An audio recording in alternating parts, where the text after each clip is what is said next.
This is week 4, day 2. If you have any questions about progression throughout, go back and reference the last 3 weeks of video.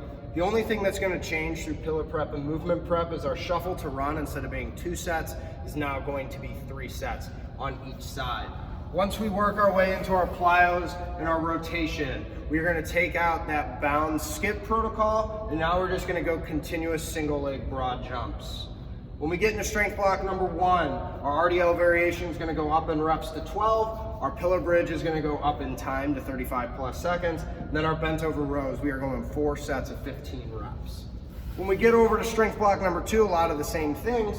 Our Nordic holds are going to increase in time.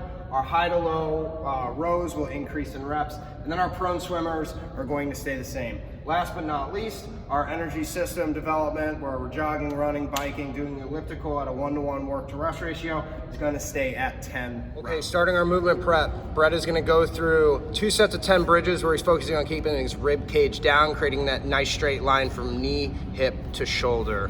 Moving on to move number 2, he's going to grab something he can place in between his knees. He's going to go toes up, reaching up towards the sky, then touching down towards his toes. He's then going to go to his heels, reaching up, touching down towards his toes, and then finally feet flat on the ground. Move number 3 is going to be a bear crawl, where he's working some stability through the shoulder girdle, but also that cross body movement. Keeping his back nice and flat, everything's nice and tight. Moving on to move number 5, we're going to go into our base of support to cut, loading the inside edge of that foot that we're stepping out in, so he can be efficient as he comes through his cutting motion. All right, first we're gonna work on Pogos here. So quick off the ground, working on good tissue tolerance. From there, we're taking that into bounding, getting good separation of the legs, knees up, toes up, really working on that arm drive there. We're gonna bring it back and we're doing lateral bounds. I want you guys stick in this one.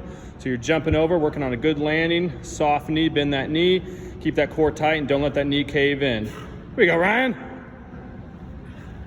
Nice, the last one was it.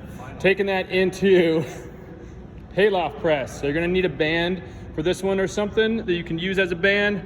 You're gonna hold on with your inside hand, feet right outside the shoulders.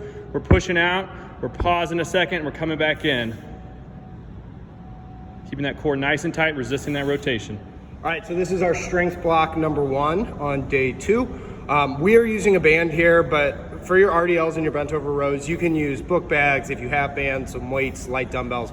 Use what you can find. So here, Brett's focusing on hinging back, keeping a nice and neutral spine as he goes through, and squeezing his glutes, exhaling at the top.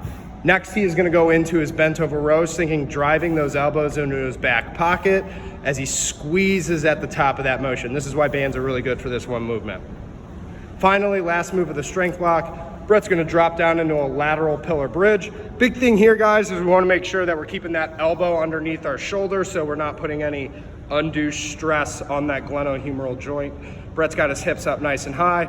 Looks good there. Brett's gonna start strength block number 2 with some Nordic holds. He has his feet underneath our dumbbell rack, but if you can find something that works for you like a couch, that'll be just great. Squeeze those butt cheeks as you fall out. Next, Brett is gonna come over to a band again. We're gonna attach that above the head, and he's gonna go through his high to low rows. Big thing here, everybody, is as Brett is at the top of that motion, he really wants upward rotation through that scapula. So if you see Brett rotating, that's so he can get a nice stretch on that lat and clean up some of that gunk that's going on underneath his shoulder blade.